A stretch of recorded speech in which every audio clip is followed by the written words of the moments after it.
आज मेरा दिल था कि मैं रेस्टोरेंट स्टाइल में चिकन कढ़ाई बनाऊं। इसके लिए सबसे पहले मैंने चिकन को फ्राई कर लिया था। उसके बाद मैंने रफली प्याज काट लिया था। जब चिकन अच्छे से फ्राई हो जाए तो इसको निकाल के इसी ऑयल में प्याज डाल देना है। जब प्याज हल्के से ब्राउन हो जाएंगे तो इसमें मैं डाल दूंगी टमाटर, लहसुन अदरक का पेस्ट और पानी। 2 से 3 मिनट के लिए कवर किया था ताकि वेजिटेबल अच्छे से पक जाए। अब मैं हैंड ब्लेंडर से ब्लेंड कर लूंगी। उसके बाद मैं स्पाइसेस ऐड करूंगी। इसमें नमक, मिर्चे, हल्दी और धनिया पाउडर। मसाले को अच्छे से भून लेना है। उसके बाद चिकन डालना है और साथ ही साथ मैं साबित मसाले डालूंगी जिसमें गरम मसाला, तेज पत्ता, साबित गोल मिर्च, उसके अलावा छोटी इलायचियाँ। अब मैं डाल दूंगी दही। दही के साथ मैंने जीरा और काली मिर्चों का पाउडर, बिल्कुल थोड़ा सा कोरमा मसाला और हरी मिर्च डाली है। उसको दरमियान से मैंने काट लिया था। कसूरी मेथी भी ऐड कर दी है। उसके अलावा मैंने पानी डाल के अच्छे से चिकन को पका लिया था। आखिर में मैंने फ्रेश क्रीम, गरम मसाला पाउडर और हरी मिर्चें, धनिया और अदरक। अस्सलाम वालेकुम। आज मैं आपके साथ बहुत ही मजेदार क्रीमी चीजी चिकन हांडी की रेसिपी शेयर कर रही हूँ। तो सबसे पहले ऑयल के अंदर जिंजर गार्लिक पेस्ट डाल के थोड़ा सा भून लेंगे। उसके बाद चिकन डाल देना है। अब इसमें मैं ऐड करूंगी हरी मिर्चें, शिमला मिर्च, नमक, काली मिर्चें, चिली फ्लेक्स और धनिया पाउडर। जब मसाले अच्छे से भून जाएं तो इसमें मैं डाल दूंगी दही।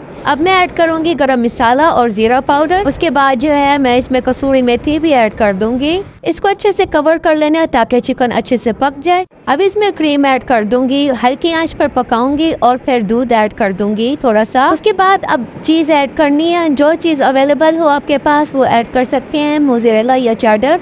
अच्छा, मैंने यहाँ दोनों ऐड की थी। फ्लेवर बहुत मजेदार बना था। आखिर में मैंने थोड़ा सा मक्खन डाला था ताकि इसका जायका और भी मजेदार बन जाए और एंड में क्रीम और धनिया डाल के सर्व कर दिया।